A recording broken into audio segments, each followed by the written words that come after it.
A frustração de um clube que não vence desde 1995 o campeonato nacional é muito grande.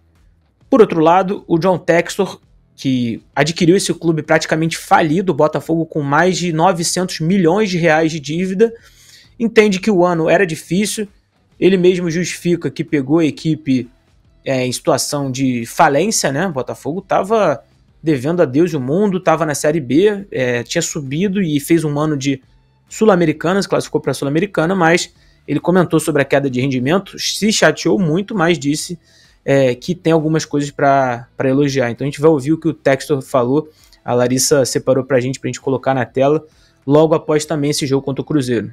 I don't want to hear about 30 years in the past. I don't care about that pain. I care about the people who felt that pain, our fans. I care about them deeply, but I don't care about the past. I don't see the past. I would ask everybody to shrink the size of your rear view mirror so you can see out the windshield, and that's what Botafogo is about. You know, fans of Botafogo don't like to hear this. This is what progress looks like. You know, I've been here 18 months. Came from Serie B, 11th place, Copa Sudamericana last year. No worse than 6 now. We're going to try and grab 3 points in our final game and do better than that. But we're going to be in Libertadores, pre-Libertadores. This is what progress looks like. Então é uma fala que é muito complicada e a gente tem que ter um pouco de cuidado para analisar. O torcedor do Botafogo é um torcedor, e como todo outro torcedor, muito passional. E é entendível por parte da torcida de ficar irritada, frustrada, porque carrega um sentimento, carrega um histórico de anos sem conquistar título, de anos de fracasso, de anos de sofrimento, de anos de uma geração que não viu o time ganhar um título nacional e viu rebaixamento, viu humilhações, viu deboche. Só que do outro lado, o cara que comprou o futebol do Botafogo, que é o Textor, não carrega esse histórico de um time que não ganhou. E para mim é até um erro dele nesse ponto. Ele tem que entender que quando ele compra um time, é óbvio que muda a CNPJ, mas ele também está comprando a história do Botafogo. E a história do Botafogo precisava ter nesse ano de 2023 um título brasileiro. Isso é um ponto. O Botafogo precisava vencer e o Textor não entendeu que ele está comprando uma história também de um clube. Com os fracassos, com os títulos, com a história que ele tanto valorizou dos jogadores que passaram, como Garrincha, Nilton Santos, Túlio, enfim, que ele sempre comenta, mas na parte negativa também compra. Por outro lado, o lado empresarial, e ele é empresário do ramo de entretenimento e também do futebol, pode-se dizer que o Botafogo teve um ano sim positivo. Como ele trouxe, saiu da Série B, foi para a Sul-Americana e hoje está indo para a Libertadores da América. Eu tenho muita certeza de que há grandes pontos positivos para o torcedor, não para o torcedor, mas para dentro do Botafogo nesse ano de 2023.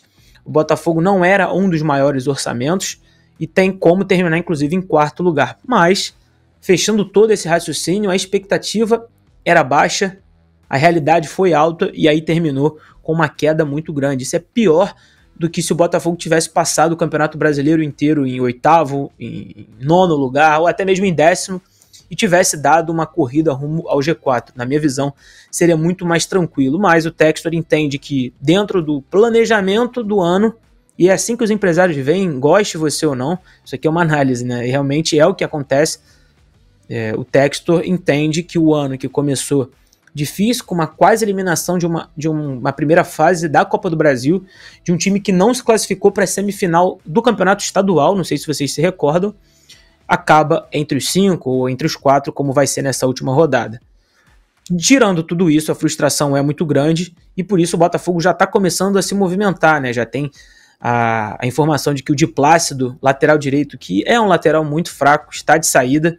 Essa saída já foi confirmada, você está vendo aí na tela o jogador tem muita dificuldade defensivamente, foi um dos grandes pontos fracos do Botafogo, que era então a melhor defesa, com o Rafael lateral, mas que se machucou, e com a entrada do Di Plácido, o time caiu de produção.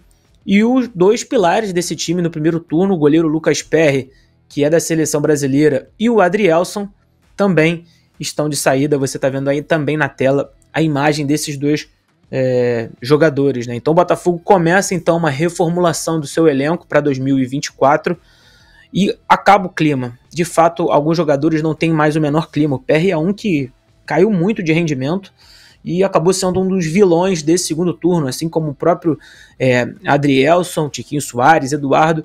Nesse momento, e quero saber até de vocês aqui, depois nos comentários, alguns jogadores só se salvaram. Para mim, o Tietê fez um ano muito mais regular.